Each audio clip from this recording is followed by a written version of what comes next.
여러분 안녕하십니까? 10월 21일 월요일 굿모닝 화이팅 시작합니다. 올가을 들어 처음으로 오늘 수도권의 고농도 미세먼지 예비 저감 조치가 시행됩니다. 오늘 수도권과 충남 지역의 미세먼지 농도는 나쁨 수준을 보일 것으로 예상됩니다. 황선욱 기자가 보도합니다. 수도권 전 지역과 충남, 강원 영서 지역의 미세먼지 나쁨 수준이 예상됩니다. 이번 가을 들어 첫 미세먼지 나쁨 예보입니다. 중국 등에서 유입된 국외 오염 물질이 대기 정체로 빠져나가지 못하기 때문입니다. 이번 주는 수요일까지는 수도권을 중심으로 고농도가 나타날 것으로 예상이 되며 그 이후로는 보통 좋음 수준을 보일 것으로 예상됩니다. 이에 따라 올 가을 들어 수도권의 첫 고농도 미세먼지 예비 저감 조치가 시행됩니다. 예비 저감 조치는 비상 저감 조치 시행 가능성이 높을 경우 하루 전에 공공부문을 대상으로 하는 선제적인 미세먼지 감축 조치를 말합니다. 우선 오전 6시부터 저녁 9시까지 서울, 인천, 경기도 행정기관, 공공기관 전 임직원을 대상으로 차량 2부제가 시행됩니다. 단 경기 북부 지역의 아프리카 돼지열병 방역 조치와 관련한 차량은 이번 2부제 대상에서 제외됩니다. 또 행정기관, 공공기관이 운영하는 사업장의 운영시간이 단축되고 건설공사장에서는 공사시간 변경과 조정, 방진 덮개 덮기 등 날림먼지 억제 조치가 시행됩니다. 예비 저감 조치 때에는 배출가스 5등급 차량 운행 제한과 민간 사업장 저감 조치는 시행되지 않습니다. YTN 황순욱입니다. 더불어민주당이 국회 패스트트랙으로 지정됐던 검찰개혁 법안 가운데 고위공직자 비리수사처, 공수처 설치 법안을 우선 처리하기로 결정했습니다. 하지만 자유한국당은 결사 저지하겠다는 입장이고 다른 야당들도 저마다 속내가 제각각입니다. 최민기 기자가 보도합니다.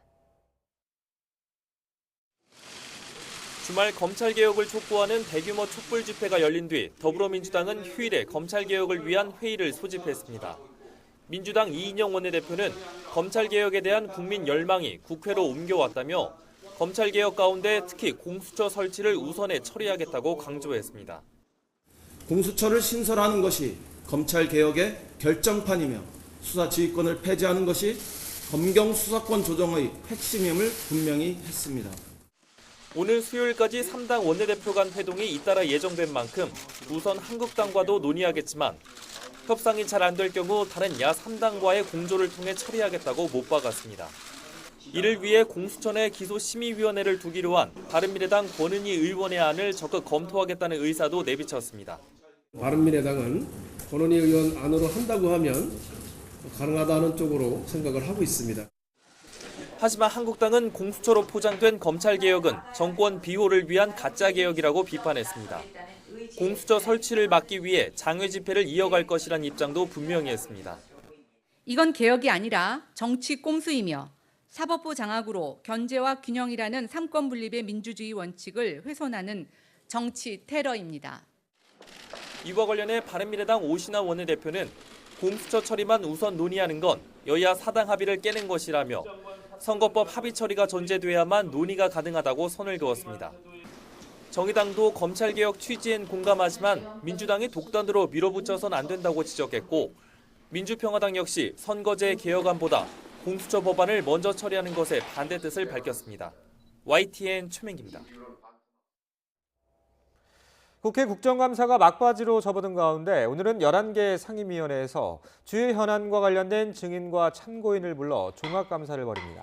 특히 국회 법제사법위원회 국감에서는 조국 전 장관 가족을 둘러싼 검찰 수사와 함께 신속 처리한 건 이른바 패스트트랙 수사를 놓고 여야가 치열하게 대립할 것으로 전망됩니다. 또 정문위원회의 금융위원회와 금융감독원 종합감사에서는 조 전 장관 가족의 사모펀드 의혹과 관련한 증인을 상대로 질의를 벌입니다. 검찰이 조국 전 법무부 장관의 부인 정경심 교수에 대한 조사를 사실상 마무리하고 이번 주 구속영장 청구 여부를 정할 것으로 보입니다. 영장 기각으로 논란이 된 조 전 장관의 동생에게는 오늘 오전 10시까지 다시 출석하라고 통보했습니다. 강희경 기자의 보도입니다.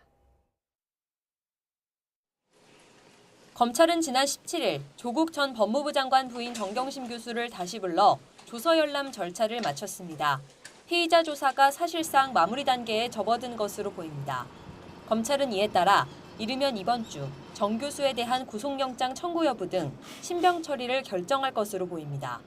영장 청구에 무게가 실리고 있지만 변수는 뇌종양과 뇌경색 진단을 받았다고 밝힌 정 교수의 건강 상태입니다. 구속을 감내할 수 없을 만큼 건강이 나쁘다면 검찰로서도 영장을 청구하기에 부담스러울 수밖에 없기 때문입니다. 전제는 진단 내용이 사실이어야 한다는 점입니다. 정 교수는 병원 직인 등이 가려진 입원 증명서만 제출해 검찰은 법적 요건을 갖춘 진단서를 내라고 요구한 상태입니다. 정 교수 측에서 추가 서류를 제출하고 병명과 증세가 믿을만하다고 판단되면 검찰은 불구속 기소하는 방안도 신중히 검토할 것으로 보입니다. 조 전 장관 동생 조모 씨도 구속영장 기각 후 처음으로 검찰 조사를 받습니다. 건강 문제를 호소하는 조 씨는 통증이 악화하지 않는 한 검찰에 출석할 예정입니다. 검찰은 웅동학원 위장 소송과 채용 비리에 관여한 혐의 등을 보강 조사한 뒤 영장을 재청구할 방침입니다. 조 전 장관 가족을 둘러싼 사모펀드 의혹의 핵심 인물로 지목된 오촌 조카 조범동 씨의 재판 절차도 이번 주 금요일 시작됩니다. YTN 강희경입니다. 이준석 최고위원에 대한 직위 해제 결정과 관련해 바른미래당 윤리위원회는 당원 간 불신과 불화를 조장하고 당과 당원의 명예를 크게 실추시킨 심각한 해당 행위에 대한 징계라고 강조했습니다. 바른미래당 윤리위는 입장문을 내고 안철수 전 서울시장 후보를 향한 이준석 최고위원의 근거 없는 욕설과 비속어를 동원한 발언은 단순한 모욕과 명예훼손에 그치는 것이 아니라면서 이같이 지적했습니다. 홍남기 경제부총리 겸 기획재정부 장관이 내년 총선 출마설과 관련해서 가능성이 제로라면서 선을 그었습니다. 홍 부총리는 현지 시각으로 19일 미국 워싱턴에서 열린 특파원 간담회에서 저는 선거에 관심이 없다. 경제 살리기만 해도 머리가 아파 죽겠다며 이같이 말했습니다. 청와대는 내년부터 300인 미만 기업에 주 52시간제가 시행되는 것과 관련해 일정 기간의 계도 기간을 부여하는 방안을 포함해 일부 보완책을 논의하고 있다고 밝혔습니다. 황덕순 청와대 일자리 수석은 주 52시간제 보완이 필요하다면 입법으로 해결하는 것이 가장 바람직하다는 게 기본 입장이지만 입법이 원활하게 이루어지지 않을 경우 어떤 형태든 행정부의 역할이 불가피할 것이라며 이같이 말했습니다. 또 다음 달 초까지 국회 상황을 보면 연내 입법이 가능할지를 판단할 수 있을 것이라며 늦어도 12월이 되기 전엔 정부 차원의 보완책이 발표될 수도 있음을 시사했습니다. 이와 함께 청와대는 최근 고용 동향과 관련해 재정을 투입해 노인 일자리만 만드는 것 아니냐는 일부의 지적에 대해 연령대별 인구 요인까지 같이 살펴보면 자연스럽고 당연한 상황이라고 설명했습니다. 황덕순 청와대 일자리 수석은 65살 이상 노인 인구는 34만 명이 늘었고 15살에서 64살 인구는 5천 명이 줄었다면서 이같이 말했습니다. 이른바 삼성고시로 불리는 삼성그룹의 신입사원 채용 직무적성 시험이 전국에서 치러졌습니다. 본격적인 하반기 채용 시장이 시작된 가운데 좁은 취업문을 뚫기 위한 응시생들의 치열한 경쟁이 예상됩니다. 김태민 기자가 취재했습니다. 휴일 오전 수많은 응시생이 학교 밖으로 쏟아져 나옵니다. 이른바 삼성고시로 불리는 삼성 계열사의 신입사원 직무적성 검사 GSAT가 치러진 현장입니다.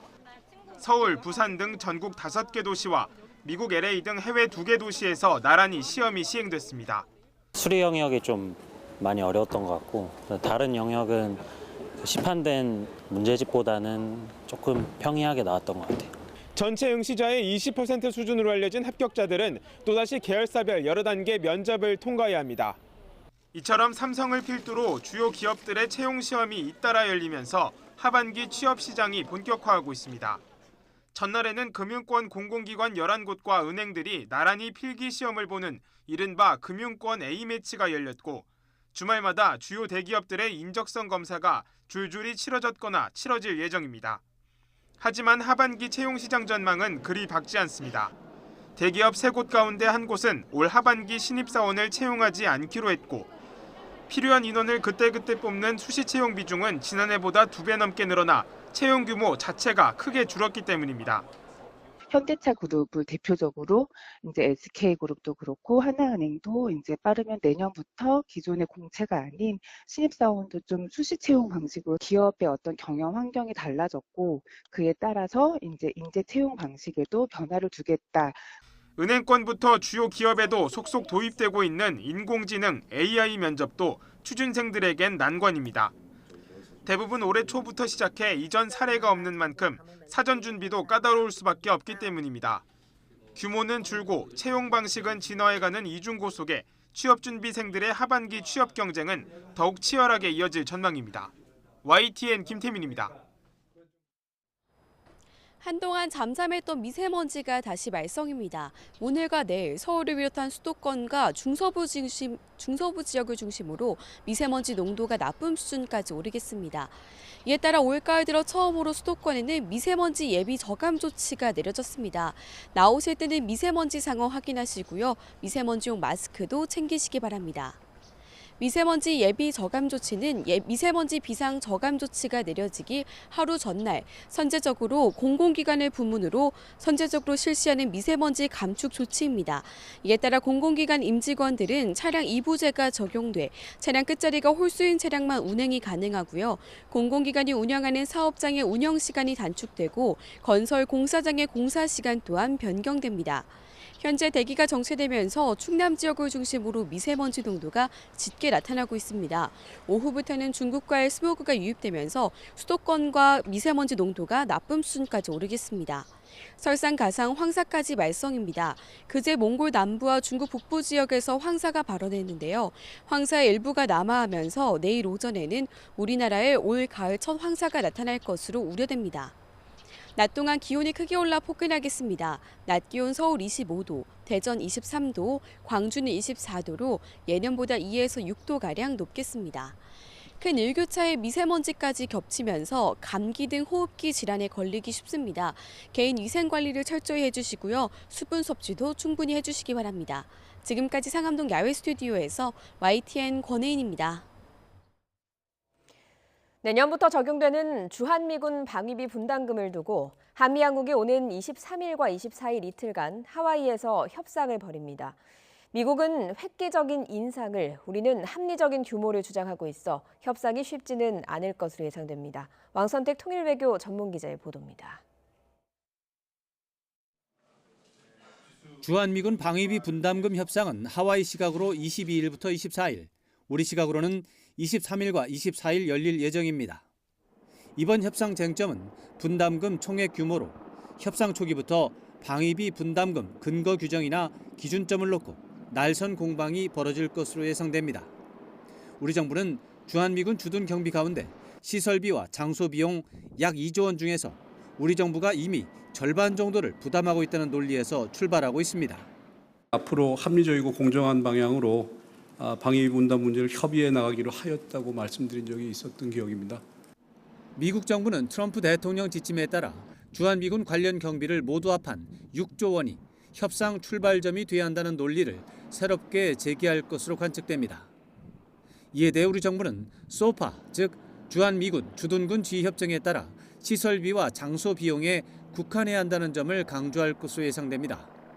미국은 트럼프 대통령이 대선 공약 차원에서 다루고 있다는 점과 한국이 부자 국가라는 점을 강조하면서 그에 합당한 부담을 촉구할 것으로 보입니다. South Korea and I have made a deal. They've agreed to pay a lot more money toward the United States. 과거 미국은 과도한 분담금 요구가 한국에서 반미 정서를 자극할 수 있다는 점에서 신중한 태도로 협상했지만 트럼프 대통령 지침 때문에 지난해부터는 노골적인 압박 행보를 보이고 있습니다. 우리 정부 처지에서 보면 북핵 문제 진전 등에서 트럼프 대통령의 협조가 결정적으로 중요하다는 요소도 고려해야 한다는 점에서 협상 전략 마련 단계부터 전례 없는 부담을 안게 될 전망입니다. YTN 왕선택입니다. 지난 주말 미국의 방위비 분담금 인상 요구에 반대하며 주한미국 대사관저에 들어가 기습 시위를 벌인 대학생 7명에게 구속영장이 청구됐습니다. 구속 여부는 오늘 오후 법원에서 영장 심사를 거쳐 결정됩니다. 홍성욱 기자입니다.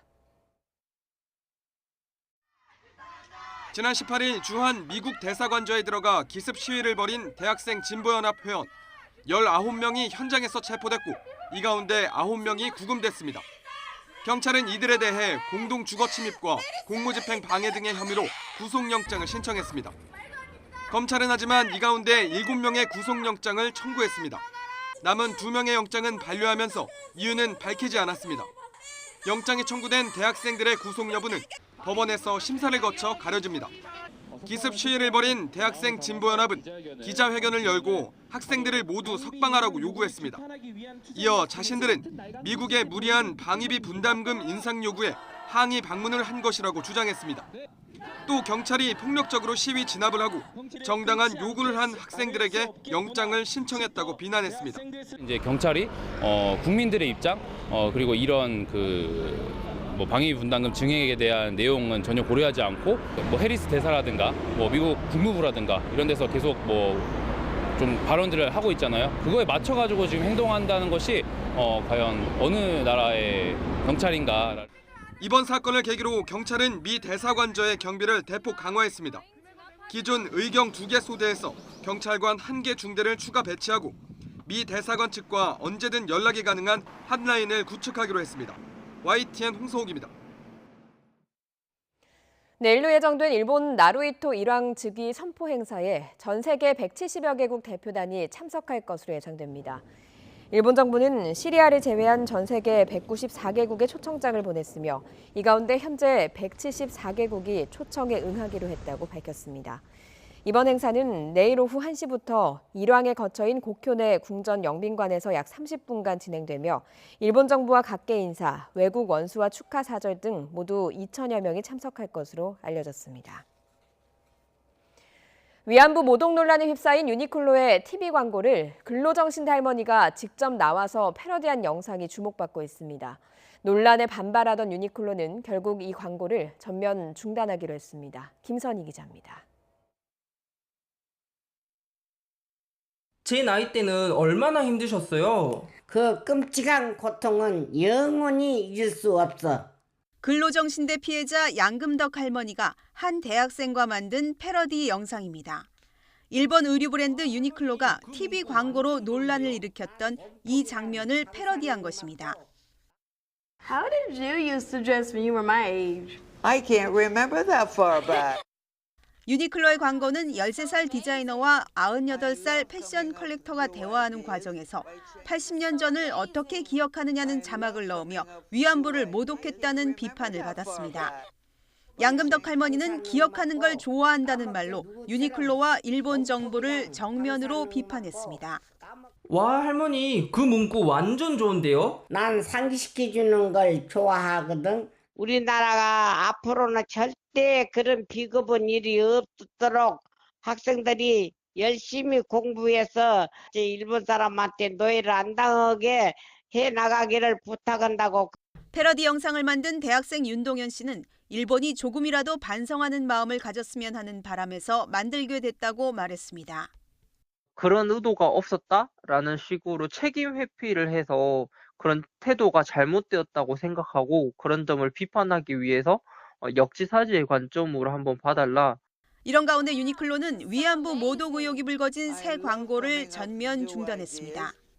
공식 입장문에서 어떤 정치적 종교적 연관성이 없는 광고지만 많은 분이 불편해했던 점을 무겁게 받아들여 해당 광고를 중단한다고 밝혔습니다. 유니클로는 위안부 조롱 논란이 불거지자 전혀 사실이 아니라고 반박하다 비판이 거세지면서 중단 결정을 내린 것으로 알려졌습니다. YTN 김선입니다. 환경부는 경기도 연천군 와초리의 산속 묘지 주변에서 발견된 야생 멧돼지 폐사체의 시료를 채취해 검사한 결과 아프리카 돼지열병 바이러스가 검출됐다고 밝혔습니다. 이로써 지금까지 감염된 야생 멧돼지 폐사체는 모두 10건으로 늘었습니다. 어젯밤 11시 50분쯤 인천 계양구 병방동의 4층짜리 다세대 주택 3층에서 불이 났습니다. 이 불로 연기를 마신 채 쓰러진 주민 한 명이 출동한 구조대에 병원으로 옮겨졌고 10여 명이 긴급 대피했습니다. 오늘 새벽 1시 반쯤엔 전북 군산의 단층짜리 마트에서 불이 나 4,400만 원의 재산 피해를 냈습니다. 늦은 시간이라 매장에 사람이 없어 인명 피해는 없었습니다. 30여 년 만에 화성 연쇄 살인 사건의 진실을 밝히는 데에는 과학 수사 기법이 큰 역할을 하고 있습니다. 오늘 경찰의 날을 맞아 YTN 취재진이 경찰의 과학 수사 현장을 동행 취재했습니다. 김다연 기자입니다.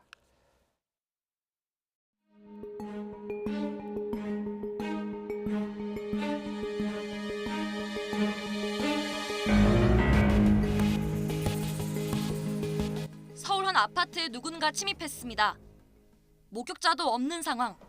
잘려나간 방범창엔 단서가 남았을까? 일단 지문을 찾는 게 우선입니다. 지문을 확인할 수 있는 재질이 너무 거칠어가지고 형광 관찰할 수 있는 형광 분말로 칠해서 광원 관찰을 한번 해보아서 지문이 있는지 없는지 여부를 확인을 하겠습니다. 하지만 범인은 장갑을 꼈던 거로 보입니다. 유리창에 나와 있는 그 촉수 흔적에 약간 장갑에 그 섬유울 쏠린 흔적이 약간 관찰이 돼요. 그래서 지금 같은 경우에는 지문을 찾는 거는 좀 어려울 것 같고 바로 유전자 단계로 넘어가는 게 좋을 것 같습니다. 곧바로 장갑에서 떨어진 피부 각질을 찾아냈습니다. 눈에 띄지 않을 만큼 작은 신체 조직으로도 유전자, DNA 감식이 가능합니다. 이렇게 수집한 유전자 시료를 국과수로 보내는데요. 데이터베이스에 저장된 다른 유전자 정보와 비교해 용의자를 찾기 위해서입니다. 범인이 남긴 희미한 발자국 하나도 결정적 단서가 될 수 있습니다. DNA 정보와 마찬가지로 국내에서 유통되는 신발의 문양 하나하나도 빠짐없이 관리되고 있습니다. 신발의 종류가 확인되면 CCTV 등을 통해 비슷한 신발을 신은 사람을 추적해 수사망을 좁혀나갑니다. 여기에 등록되어 있는 신발 문양 자료는 일선에서 근무하고 있는 과수 요원들이 실제로 매장에서 판매하고 있는 신발 문양 자료를 사진으로 찍어와서 시스템에 등록을 하고 있습니다. 기억에 의존해 사람의 얼굴을 그리던 몽타주 작업도 발전을 거듭하며 과학 수사의 한 축으로 자리 잡았습니다.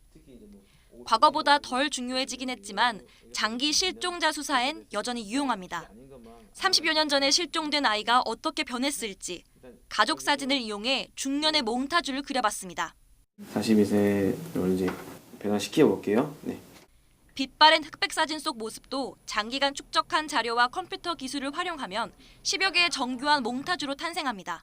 직업병이라고 하면 일단은 우선적으로 길을 가다가도 이제 사람들의 얼굴을 보고 이제 약간 그 나이 든 모습이라든지 아니면 젊었을 때 아니면 어렸을 때 어떤 모습인지 상상하게 됩니다. 시간이 갈수록 정교해지는 과학 수사 기법들. 티끌 같은 흔적도 결정적 단서로 만드는 힘입니다. YTN 김다연입니다. 부산 에코델타시티의 배수제 부실 시공 의혹 연속 보도입니다. 오늘은 이런 부실 시공을 감추기 위해 수자원공사와 현대건설이 입을 맞추고 있는 건 아닌지 추가 의혹을 보도합니다. 김승재 기자가 취재했습니다. 국내 최초 수변 스마트시티로 조성되고 있는 부산 에코델타시티. 집안 조성 과정에 땅속 물을 빼내는 PVD 배수제 시공 기록이 조작됐다. 현장에서 배수제 타설 작업을 한 제보자 모 씨는 지난 5월 중순 이러한 내용을 발주처인 수자원공사 경남지사에 알렸지만 무시됐습니다. PVD를 1m를 시공을 하든 10m를 시공을 하든 감밀만 되면 되는 거 아니냐 이런 말씀을 하시더라고요. 실망한 제보자는 수자원공사 본사 감사실로 다시 제보한 데 이어 국민권익위원회에도 신고했습니다. 지난 6월 초 수자원공사와 시공사 현대건설이 수자원공사 감사실에 보낸 시공 현장의 PVD 배수제 타설 기록지입니다. 제보 동영상 촬영이 이뤄진 지난해 9월 4일 오후 3시 45분부터 5분간 45m 또는 46m 깊이로 타설됐다고 기록돼 있습니다. 그런데 수자원공사와 현대건설 측이 지난달 말 YTN 기자에게 보여준 같은 시간대 기록지에는 27m 또는 28m로 다르게 기록돼 있습니다. 수자원공사 감사실에 제출한 데이터와 기자에게 보여준 데이터 사이에 무려 20m 정도의 차이가 있는 것입니다. 왜 이런 차이가 있는지 수자원공사와 현대건설 측은 제대로 해명하지 못했습니다. 철저한 감독하에 정상 시공했습니다.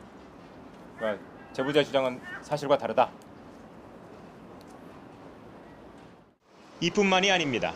제보 이후 조사가 실시되자 현장 시공 하청업체 측은 제보자에게 전화를 걸어 원하는 게 있으면 들어주겠다고 말하기도 했습니다.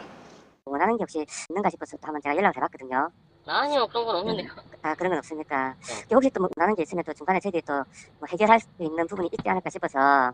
조작을 했다고 하면 이거는 사기입니다. 그럼에도 불구하고 그것을 감리라든지 감독관이 체크를 하지 않았다고 하면 이거는 직무유기죠. 여의도 4배 면적 크기로 조성되는 에코델타시티. 이 넓은 지역에서 집안 조성을 위해 PBD 배수제가 사용되는데 과연 얼마나 정상적으로 시공된 것인지 의문입니다. YTN 김승재입니다. 홍콩에서 최근 잇따르는 백색 테러에 대한 분노를 드러내듯 홍콩 시민 수만 명이 어제 경찰이 불허한 집회와 행진을 강행하면서 복면금지법 반대 등을 주장했습니다. 시위대는 시내 곳곳에 중국계 은행과 샤오미 등 점포의 기물을 부수고 불을 질렀고 침사추이 경찰서와 삼수이포 경찰서 등에 화염병을 투척하고 보도블럭을 깨 던지는 등 극심한 반중 정서를 표출했습니다. 특히 시위대는 마스크 착용을 금지한 복면금지법을 비웃기라도 하듯 마스크나 가면을 쓰고 시위를 벌였습니다. 오늘 수도권과 충남, 강원 영서 지역 미세먼지 농도는 나쁨 수준을 보일 것으로 예상됩니다. 수도권엔 올가을 들어 처음으로 고농도 미세먼지 예비 저감 조치가 시행돼 오전 6시부터 공공기관 차량 2부제 등이 이루어지고 있습니다. 더불어민주당이 이르면 이번 주 초 모든 국회의원 자녀 입시 의혹을 조사하는 특별법을 발의하기로 했습니다. 나경원 원내대표가 자녀 특혜 의혹을 받는 자유한국당도 국회의원은 물론 고위공직자도 조사하자고 밝혔고 다른 야당도 입시 비리를 낱낱이 살피자고 주장해서 관련 법안이 처리될지 주목됩니다. 여론조사 결과 문재인 대통령의 국정수행 지지도가 내림세를 멈추고 한 주 만에 3.6%포인트 올라 45%를 기록했습니다. 부정평가는 3.8%포인트 낮아진 52.3%입니다. 지난 8월 대법원 판결에 따라서 서울고등법원으로 되돌아간 박근혜 정부 국정농단 사건 재판이 오는 25일 이재용 삼성전자 부회장을 시작으로 다시 이어집니다. 삼성이 최순실 씨에게 제공한 말 3마리와 동계 스포츠영재센터 지원금 16억 원이 뇌물인지가 쟁점이 될 전망입니다.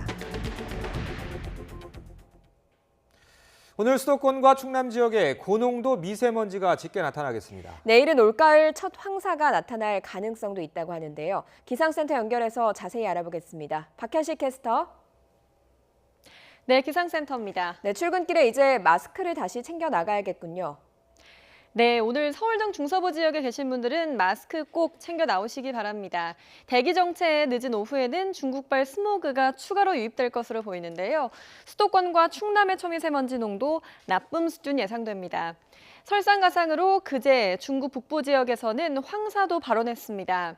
내일 오전에는 이 일부가 남하하면서 올가을 첫 황사가 나타날 가능성이 높습니다. 호흡기 관리에 각별히 신경 써주시기 바랍니다. 오늘 대기가 정체되고 한낮에는 가을볕까지 내리쬐면서 기온이 크게 오르겠습니다. 서울 낮 기온 25도로 평년 수준을 6도나 웃돌면서 다소 덥게 느껴질 수 있겠고요. 광주 24도, 부산 23도까지 오르겠습니다. 출근길 안개가 무척 짙습니다. 해남의 가시거리가 80m, 이천이 90m까지 좁혀져 있으니까요. 안개등을 켜고 서행 운전하시기 바랍니다. 오늘 뚜렷한 비 소식은 없겠고 아침까지 강원 내륙에는 서리가 내리고 물이 어는 곳도 있겠습니다. 주 중반에는 제주와 영동 남부지방에 비 소식이 있겠고요. 주말부터는 찬바람이 불면서 한낮에도 쌀쌀해지겠습니다. 지금까지 기상센터였습니다. 올가을 들어 처음으로 오늘 수도권엔 미세먼지 예비 저감 조치가 시행됩니다. 환경부는 오늘 오전 6시부터 저녁 9시까지 서울과 인천, 경기도 전역에서 예비 저감 조치를 시행한다고 밝혔습니다. 이에 따라 수도권 3개 시도 행정기관과 공공기관에 전 임직원 차량 2부제가 시행돼 오늘은 차량 끝자리가 홀수인 차량만 운행이 가능합니다. 비상 저감 조치와는 달리 예비 저감 조치 때에는 배출가스 5등급 차량 운행 제한과 민간 사업장 저감 조치는 시행되지 않습니다. 환경부는 오늘부터 다음 달 15일까지 17개 시도와 함께 자동차 배출가스도 집중 단속합니다. 겨울철 미세먼지를 줄이기 위한 조치로 미세먼지 배출 비중이 높은 화물차나 버스 등을 대상으로 노상 단속과 비디오 측정 등을 실시합니다. 차량 점검에 응하지 않으면 200만 원 이하의 과태료가 부과되고 배출 허용 기준을 초과한 차량은 15일 이내에 개선 명령을 받게 됩니다. 어제 국회에서 열린 더불어민주당의 검찰개혁특별위원회 회의에선 고위공직자 비리수사처 설치에 반대하는 자유한국당 황교안 대표를 겨냥한 공세가 이어졌습니다. 한국당은 거친 표현을 써가며 강하게 반발했습니다. 직접 들어보시죠. 황교안 당대표가 검사 재직 시절에 삼성 비자금 사건 리스트에 올라 있었던 거 기억하십니까? 공수처법은 이 리스트에 올라 있었지만 조사도 처벌도 받지 않았던 황교안 검사와 같은 사람을 조사하는 법입니다. 야당 대표에 대한 저렴한 폐악질이 달빛과 어우러져 더러운 악취가 풍깁니다. 집 나간 검찰을 잡아오기 위해 공수처를 동원하려는 불순한 의도를 분명하게 드러내고 있습니다. 조국 전 법무부 장관의 자녀 입시 의혹에 이어 자유한국당 나경원 원내대표 자녀의 특혜 논란까지 불거지자 정치인은 물론 고위공직자 자녀 모두를 조사하자는 움직임이 일었는데요. 여야가 경쟁적으로 관련 법을 이번 주에 제출하기로 했습니다. 셈법은 모두 제각각이긴 한데 국회 문턱을 넘을지 주목됩니다. 이승배 기자가 취재했습니다. 문재인 따라든 조국 따라든 황교안 대표 따라든 저희 따라든 다 특검합시다 여러분. 국회의원 자녀들인 납득하기 어려운 논문 제출이나 부적절한 교과의 활동 등 정치인 자녀들의 입시 특혜 논란과 관련해 여당인 더불어민주당은 이르면 이번 주 초에 모든 국회의원 자녀의 입시 의혹을 조사하는 특별법을 발의하기로 했습니다. 교수나 법조인, 대학 입시 전문가 등이 참여하는 국회의장 소속 특별위원회를 구성해 입시 과정에서 비리가 없었는지를 따져보자는 겁니다. 일단은 20대 국회의원부터 전수조사하고 결과가 좋으면 다른 고위공직자 자녀까지 조사 범위를 넓히겠다는 생각입니다. 30명 이내로 구성된 조사단을 둬서 정당한 이유 없이 조사를 거부하면 동행 명령장을 발부할 수 있게 강제 수단도 담겼습니다. 공정한 교육, 그다음에 공정한 대학 입시와 관련된 국민들의 요구가 지금 굉장히 준엄하고 또 신속한 정치권의 대응이 요구되고 있는 마당에 뒤로 지연되는 부분이 있어서 제가 대표 발의로 국회의원만 대상으로 한 전수조사를 못할 이유가 없다며 큰 소리를 쳤던 한국당은 국회의원은 물론 고위공직자도 같이 조사하자고 맞불을 놨습니다. 한국당 신보라 의원은 이번 주에 관련 법안을 발의해 늦어도 총선 전에 국민에게 결과를 알릴 수 있도록 해야 한다고 강조했습니다.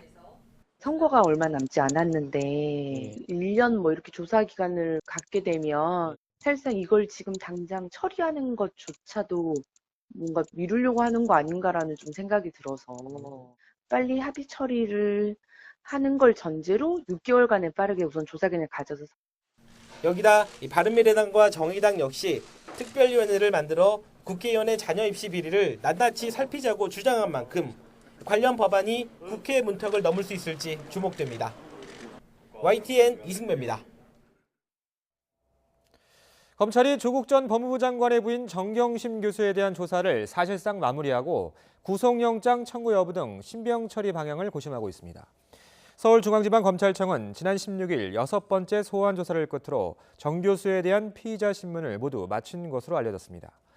이와 함께 검찰은 웅동학원 관련 채용 비리와 위장 소송 의혹 등에 관여한 혐의를 받는 조 전 장관의 동생 조모 씨를 오늘 다시 불러 조사합니다. 청와대가 300인 미만 기업의 주 52시간제 확대 시행을 앞두고 일정 기간의 계도 기간을 부여하는 방안을 검토하고 있습니다. 국회에서 관련 법안 통과가 어렵다고 판단되면 늦어도 12월 전에는 대책을 발표할 것으로 보입니다. 김영수 기자입니다. 문재인 대통령은 최근 직접 주재한 경제장관 회의에서 주 52시간 근로제 확대 시행에 대한 대책 마련을 지시했습니다.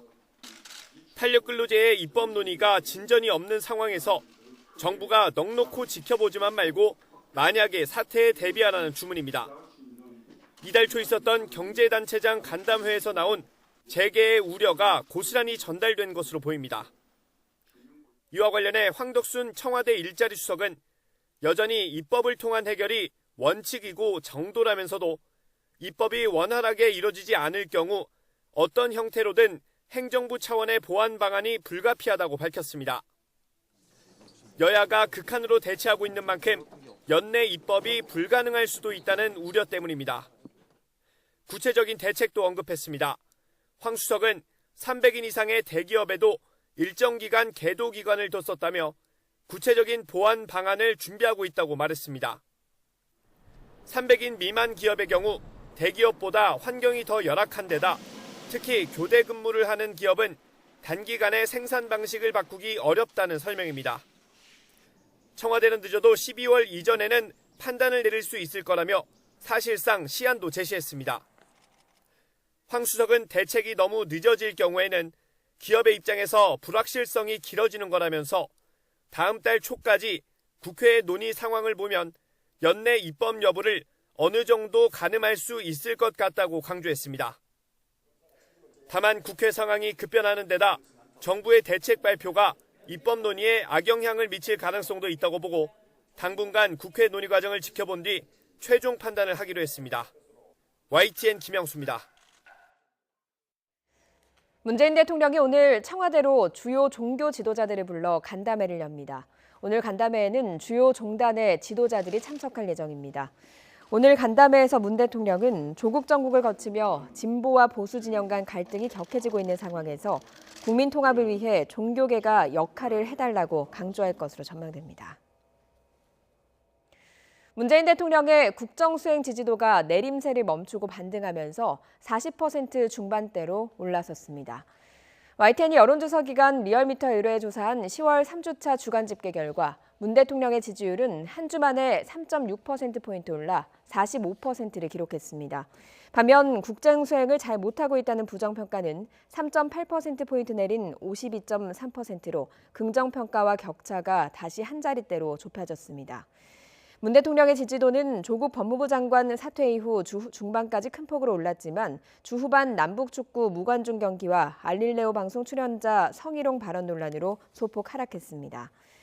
정당 지지율을 보면 더불어민주당이 4.5%포인트 올라서 40% 선에 다가선 39.8%를 기록했고 자유한국당은 상승세를 멈추고 0.1%포인트 하락하며 34.3%로 집계됐습니다. 이 밖에 바른미래당은 5.3%, 정의당은 4.2%, 민주평화당 1.6%, 그리고 우리공화당은 1.4%를 기록했습니다. 이번 조사는 지난 14일부터 18일까지 닷새 동안 전국 19세 이상 유권자 2,505명을 대상으로 진행했고 표본 오차는 95% 신뢰 수준의 플러스 마이너스 2.0%포인트로 자세한 내용은 리얼미터나 중앙선거 여론조사심의위원회 홈페이지를 참조하면 됩니다. 지난 8월 대법원 판결에 따라 국정농단 사건은 다시 서울고등법원으로 돌아갔습니다. 오는 25일 이재용 삼성전자 부회장을 시작으로 재판이 이어집니다. 이경국 기자의 보도입니다. 이재용 삼성전자 부회장이 627일 만에 다시 법정에 섭니다. 국정농단 사건과 관련해 지난 8월 대법원 전원 합의체가 원심을 깨고 사건을 서울고등법원으로 돌려보냈기 때문입니다. 앞서 이 부회장은 1심에서 징역 4년의 실형을 선고받았다가 2심에서는 뇌물액이 크게 줄어 징역 2년 6개월에 집행유예 4년을 받아 풀려났습니다. 저를 돌아볼 수 있는 정말 소중한 시간이 되었습니다. 앞으로 더 세심하게 살피고 열심히 하겠습니다. 다시 열릴 재판에서는 삼성이 최순실 씨에게 제공한 말 3마리와 동계 스포츠 영재센터 지원금 16억 원이 뇌물인지가 쟁점이 될 전망입니다. 앞서 항소심 재판부는 이를 뇌물이라고 볼 수 없다고 했지만 대법원은 말의 사용 처분권이 최 씨에게 넘어갔고 센터 지원금도 삼성의 경영권 승계 현안과 관련한 부정청탁 대가였다고 판단했습니다. 최소 비용으로 삼성그룹 주요 계열사들인 삼성전자, 삼성생명에 대한 이재용의 지배권 강화라는 뚜렷한 목적을 갖고 이에 따라 이 부회장의 뇌물 공여액은 50억여 원 늘어날 가능성이 커진 상황. 파기환송심에서도 이 같은 판단이 유지되면 형량이 높아져 다시 수감될 가능성도 있습니다. 또 다른 핵심 인물 최순실 씨의 파기환송심도 닷새 뒤인 30일 서울 고법에서 진행됩니다. 다만 박근혜 전 대통령 파기환송심의 첫 재판 기일은 아직 잡히지 않았습니다. YTN 이경국입니다. 유니클로가 위안부 모독 논란이 불거진 새로운 광고 송출을 전면 중단하기로 했습니다. 유니클로는 어떤 정치적 의도도 없었지만 많은 분이 불편함을 느낀 부분을 무겁게 받아들였다고 중단 이유를 설명했습니다. 이런 가운데 근로정신대 피해 당사자인 양금덕 할머니가 패러디 영상을 통해 유니클로와 일본 정부를 비판했습니다. 전남대 사학과 4학년 윤동현 씨가 제작한 20초짜리 영상에서 양 할머니는 제 나이 때는 얼마나 힘드셨냐는 윤 씨의 질문에 그 끔찍한 고통은 영원히 잊을 수 없어라고 답했습니다. 미국 대사관저에 난입해 농성을 벌인 대학생 진보단체 회원 가운데 7명에 대해 구속영장이 청구됐습니다. 서울경찰청은 미 대사관저에 무단 침입한 혐의를 받는 한국대학생 진보연합 회원 7명에 대해 검찰이 법원에 구속영장을 청구했다고 밝혔습니다. 영장이 청구된 대학생 7명은 오늘 오후 3시 서울중앙지방법원에서 영장 심사를 거쳐 구속 여부가 가려집니다. 이달 초 태풍 미탁으로 물에 잠겼던 지역 가운데 상당수는 과거에도 물난리를 겪었던 곳입니다. 하지만 그때마다 땜질식 처방에 그치다 보니 피해가 되풀이되고 있습니다. 송세혁 기자가 현장 취재했습니다. 태풍 미탁 때 순식간에 물바다로 변한 강릉 경포 일대 모습입니다. 시간당 70mm가 넘는 비가 쏟아진 데다 만조까지 겹쳐 바다와 연결된 호수가 넘친 겁니다.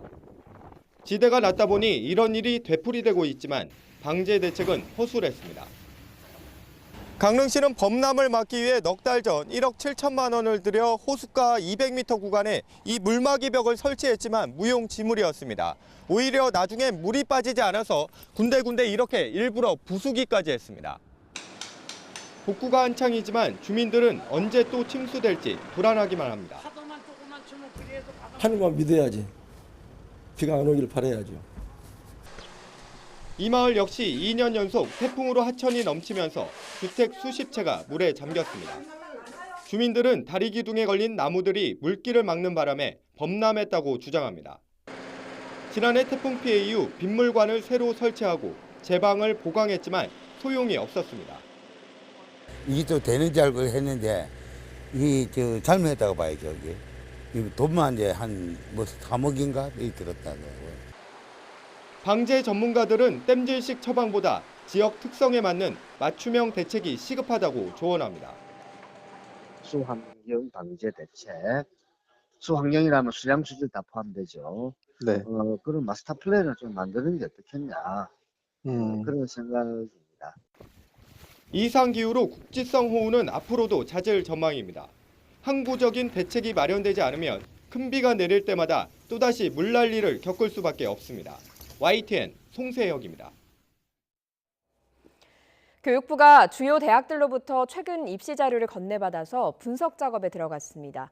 자사고와 특목고, 강남 8학군 고등학교가 일반고보다 유리하다는 의혹이 객관적으로 규명될지 주목됩니다. 김정혜 기자의 보도입니다. 교육부가 학생부 종합전형 실태조사 대상으로 꼽은 대학은 13곳. 최근 2년간 입시에서 학종 선발 비율이 높고 특목고나 자사고 같은 특정 학교 출신 선발이 많았던 학교들입니다. 이 학교들로부터 최근 4년간의 대입 자료를 제출받아 분석하고 있습니다. 그중 하나가 고등학교 소개 정보입니다. 각 고등학교가 직접 정리한 건데 학교 위치와 규모 외에 교과별 수업과 평가 방법, 교내 시상 현황까지 알 수 있습니다.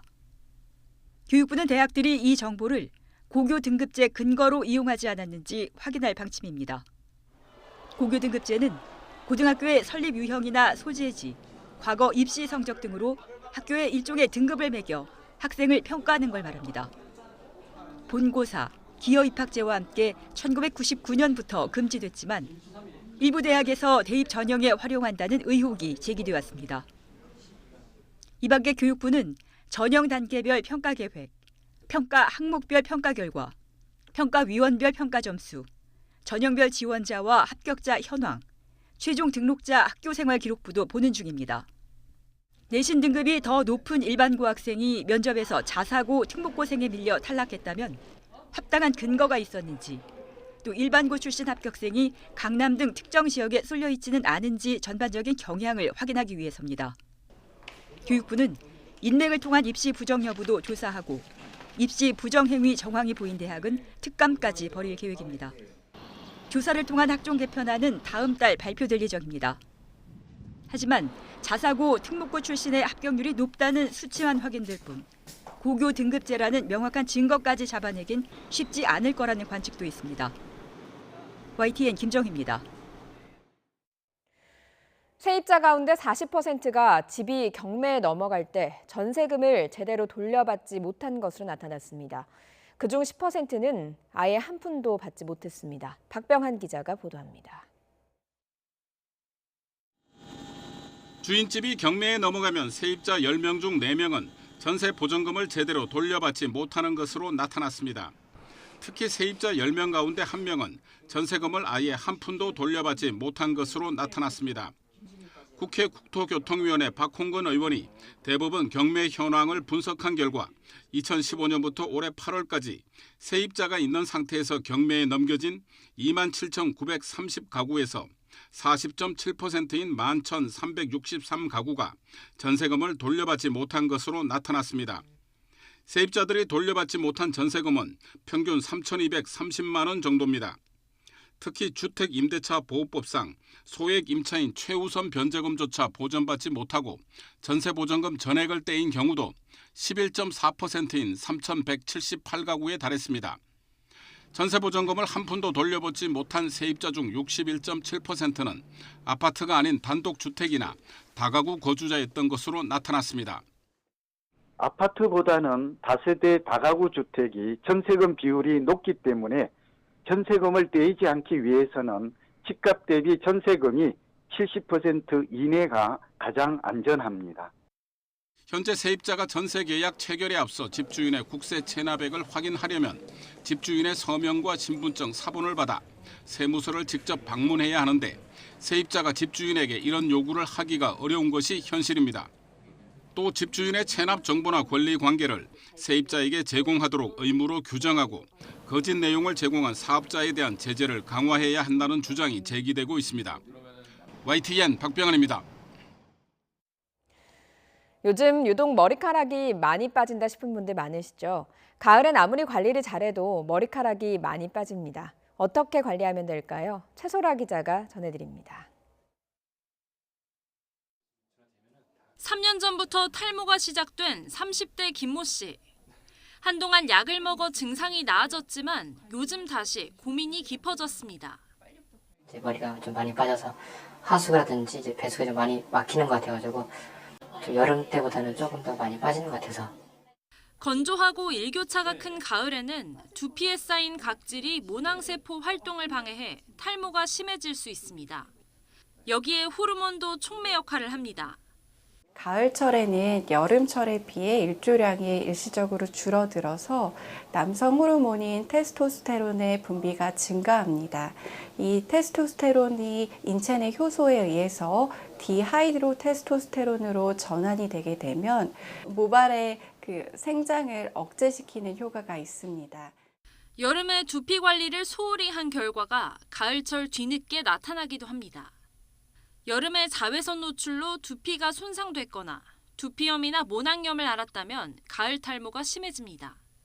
전문가는 스트레스를 받을 때 분비되는 코티졸 호르몬이 탈모를 촉진한다며 충분한 수면을 취하는 등 스트레스를 줄이는 것이 좋다고 말했습니다. 또 여름에 두피염을 앓았다면 전문의를 찾거나 약용 샴푸를 사용해 사후 관리를 하는 것도 도움이 됩니다. YTN 사이언스 최소라입니다. 정신질환 진료비가 올해 4조 원을 넘어설 것으로 예측됐습니다.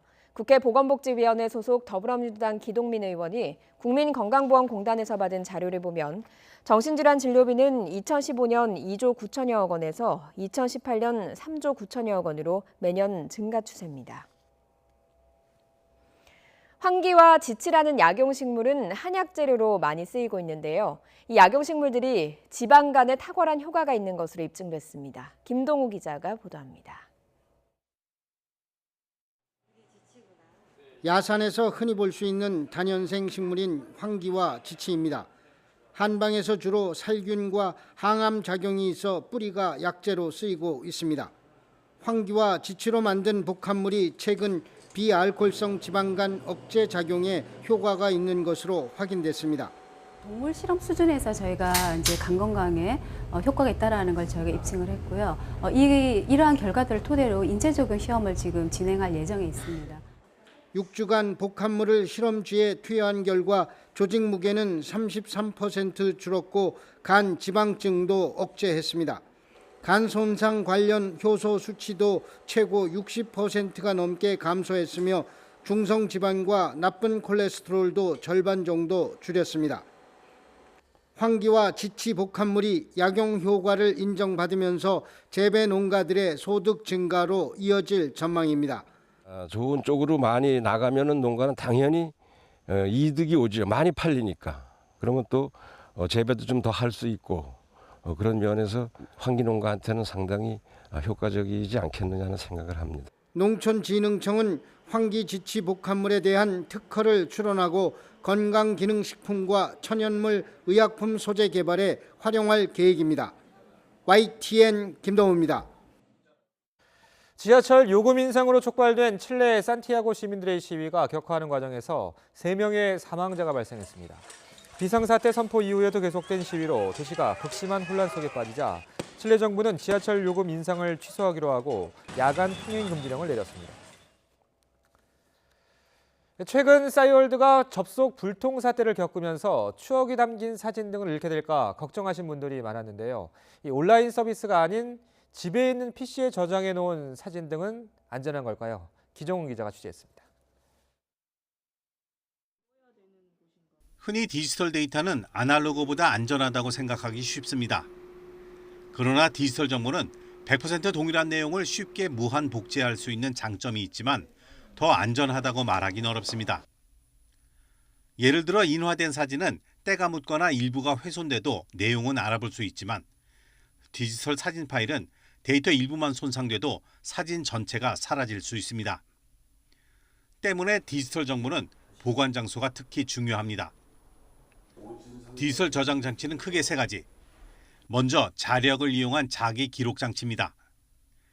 테이프나 디스켓, 하드디스크처럼 가장 전통적인 방법이지만 읽고 쓰는 속도가 느린 탓에 최근엔 사용이 감소하고 있습니다. 반도체 메모리는 자력 대신 전기를 이용합니다. 특정 공간에 전자를 넣었다 뺐다 하는 방식으로 정보를 기록하는데 USB 메모리나 카메라용 메모리, PC에 쓰는 SSD가 모두 반도체로 만든 것입니다. 더 빠르고 작게 만들 수 있어 요즘 가장 많이 쓰이지만 전기 충격에 약해 데이터 안전성은 오히려 떨어집니다. 일반적인 사용 환경에서 하드디스크의 수명을 5년 이상으로 본다면 반도체 방식의 SSD는 그보다 짧은 3년 정도로 보는 게 안전하다고 전문가들은 얘기합니다. 데이터를 안전하게 오래 보관하려면 레이저로 정보를 쓰고 있는 DVD나 블루레이 같은 광디스크가 가장 유리합니다. 물리적으로 관리만 잘하면 대를 이어서 정보를 보관하는 것도 가능합니다. DVD나 블루레이 디스크의 경우 약 100년간 저장이 가능하기 때문에 소중한 데이터의 경우 광디스크에 저장하시면 데이터를 잃어버리지 않고 오랫동안 보존하실 수 있습니다. 가족들의 사진이나 동영상처럼 오래도록 기억하고 싶은 추억들은 컴퓨터나 휴대폰에 넣어둔 것으로 안심하지 말고 자주 백업을 받아둬야 한다고 전문가들은 충고하고 있습니다. YTN 기정훈입니다. 광주광역시가 인공지능 중심 도시를 추진하고 있습니다. AI 집적화 단지 조성 사업이 예비 타당성 조사 면제 대상이 됐기 때문인데요. 대학과 기업이 손을 잡고 맞춤형 인재 양성에 나섰습니다. 김범환 기자가 취재했습니다. 내년부터 모든 학생에게 인공지능 교육을 하기로 한 대학교입니다. 4차 산업혁명 시대를 맞아 AI와 빅데이터 전문 인재를 기르기 위해 IT 업체와 손을 잡았습니다. 앞으로 현장 실습과 인턴십 프로그램을 진행하고 산학 연구를 강화하게 됩니다. 실무적인 교육 과정을 공동으로 운영을 하고 또 이 과정을 이수한 학생들을 또 주식회사 인포렉스에 취업까지 연계시킬 계획입니다. IT 업체에서는 맞춤형 교육 프로그램 등 다양한 협업으로 인공지능 선도 캠퍼스 조성을 돕기로 했습니다.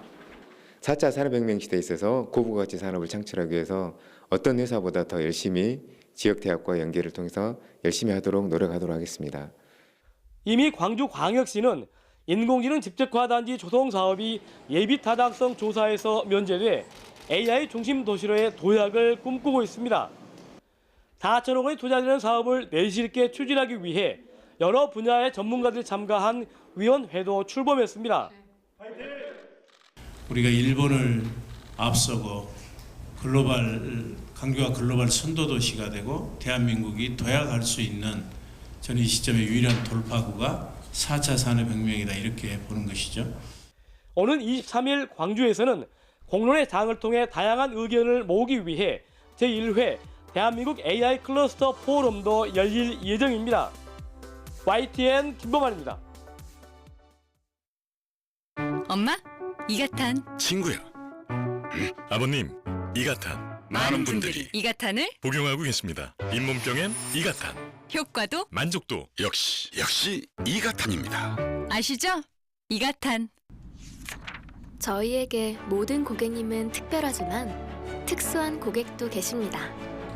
영하 2도여야 쾌적하다는 고객님, 미세한 진동도 있어선 안 되는 고객님, 엄청나게 큰 좌석이 필요한 고객님, 그 어떤 특수한 고객님께도 대한항공의 특별한 비행이 가능하게 화물 운송에 대한 혁신을 멈추지 않는 대한항공이 되겠습니다. Excellence in Flight, Korean Air. 여러분 집에 소화기 어디 있는지 아세요? 잘 모르겠다고요? 불나면 어떡해요? 오! 이것은 꽃병 소화기 파이어베이스. 곁에 둘 수 있어 천만 다행이죠? 당신의 봄 삼성화재.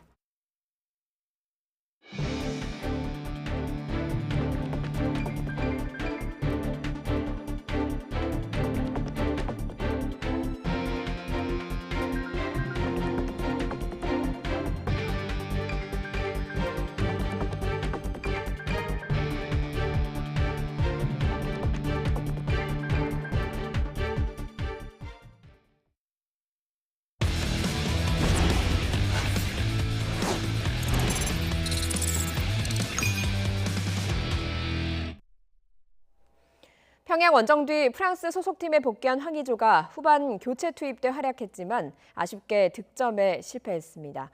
황의조는 프랑스 보르도에서 열린 생테티엔과의 리그앙 10라운드 홈경기에서 후반 10분 교체 투입돼 위협적인 슈팅을 날리며 상대 골문을 두드렸지만 득점하지 못했습니다. 특히 후반 24분에는 중앙을 파고들며 때린 오른발 슛이 골망을 갈랐지만 앞서 공을 전달한 팀 동료의 오프사이드 반칙이 선언돼 아쉬움을 남겼습니다.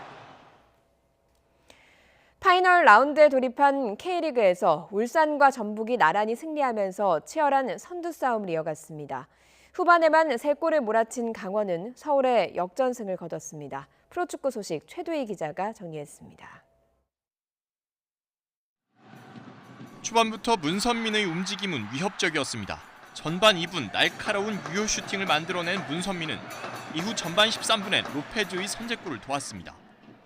역습 상황에서 문전으로 쇄도하던 로페즈에 자로잰 듯한 전진 패스를 연결했습니다.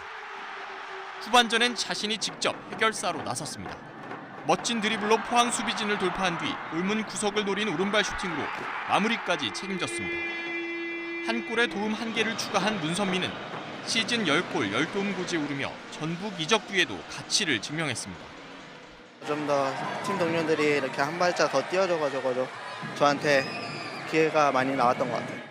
경기를 먼저 끝낸 전북이 승리를 추가하며 자칫 2위로 내려앉을 위기에 놓였던 울산은 난적 대구의 승리를 거두며 1위를 지켰습니다. 수비 실수를 틈타 믹스가 선제골을 넣었지만 대구는 세징야가 동점골을 터뜨렸고 후반 교체 투입된 주민구가 김보경의 패스를 그대로 골로 연결하며 승부의 마침표를 찍었습니다. 강원과 서울 경기에선 모두 5골이 터지는 명승부가 펼쳐졌습니다. 이영재의 프리킥 골로 2대2 동점을 만든 강원은 후반 추가 시간 터진 이현식의 결승골로 극적인 승리를 따냈습니다. 서울의 패배로 울산과 전북은 최소 2위를 확보하며 내년 아시아 챔피언스 리그 출전을 확정했고 K리그2 광주는 33라운드 만에 우승을 확정하며 3년 만에 1부 리그로 복귀하게 됐습니다. YTN 큐드입니다. V리그 OK저축은행이 에이스 송명근의 활약 속에 개막 2연승을 달렸습니다. 여자부에서는 IBK 기업은행 김희진이 트리플 크라운을 달성하면서 개막전 승리를 이끌었습니다. 양시창 기자가 보도합니다. OK저축은행 송명근의 강력한 서브가 우리카드 코트 구석구석을 헤집습니다. 우리카드는 불안한 리시브로 공격 기회를 넘겨준 것도 모자라 손도 내지 못하고 점수를 헌납하고 맙니다. 보다 못한 신영철 감독이 작전 타임을 불렀지만 소용이 없었습니다. 송명근을 많이 때린다니까. 내가 둘이잖아. 4쿼터 박빙의 승부를 이어가던 OK저축은행은 송명근의 서브 차례에서 연속 득점으로 승부를 갈랐습니다. 송명근은 서브 에이스 4개를 포함해 양팀 최다인 25득점을 올렸고 공격 성공률은 70%에 육박했습니다. 올 시즌 새로 지휘봉을 잡은 석진욱 감독은 에이스 송명근의 활약 속 개막 2연승으로 초반 분위기를 탔습니다. 오늘 스윙 속도가 좀 괜찮아가지고 토스만 잘 올려놓으면은 자신이 있었기 때문에 그게 좀 4세트에 조금 좋은 영향이지 않았나 싶습니다. 여자부에서는 IBK 기업은행 김희진이 이름값을 했습니다. 서브 에이스 4개, 블로킹 3개, 백어택 6개로 트리플 크라운을 달성했습니다. 지난 2015-2016 시즌에 이은 개인 통산 2번째로 여자부 전체를 통틀어 1년 9개월여 만에 나온 값진 기록입니다. IBK 기업은행은 김희진의 활약 속 먼저 2세트를 잡았지만 인삼봉사 디우프의 반격에 주춤했습니다. 하지만 다시 5세트에서 어나유와 표승주의 공격이 안정을 찾으며 승부의 마침표를 찍었습니다. 새 사령탑 김우재 감독 역시 개막전에서 데뷔승을 따내며 팀 재건에 청신호를 켰습니다. YTN 양시창입니다. 재미교포 데니얼 강이 LPGA 투어 뷰익 LPGA 상하이 대회에서 타이틀 방어에 성공했습니다. 데니얼 강은 대회 최종 4라운드에서 2언더파를 쳐 합계 16언더파로 제시카 코르다를 한타 차로 따돌리고 개인 통산 3승째를 신고했습니다.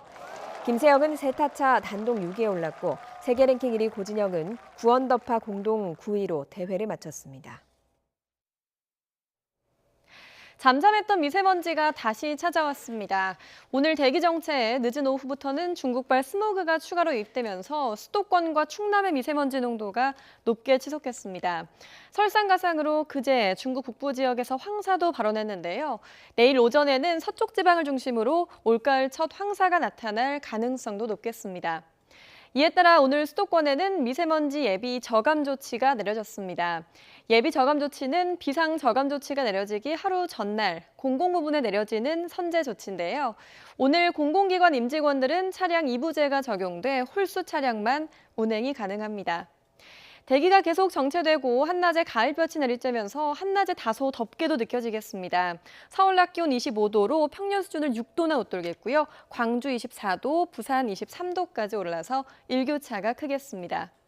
출근길 안개도 짙습니다. 가시거리가 100m에도 미치지 못하니까요. 안개등을 켜고 서행 운전하시기 바랍니다. 오늘 전국에 뚜렷한 비 소식은 없겠습니다. 현재 기온은 어제와 비슷한데요. 서울 11.1도, 강릉 12.7도, 울산 13.4도로 출발하고 있습니다. 낮에는 기온이 10도가량 크게 오르겠습니다. 서울 25도, 춘천 23도, 울산 22도가 예상됩니다.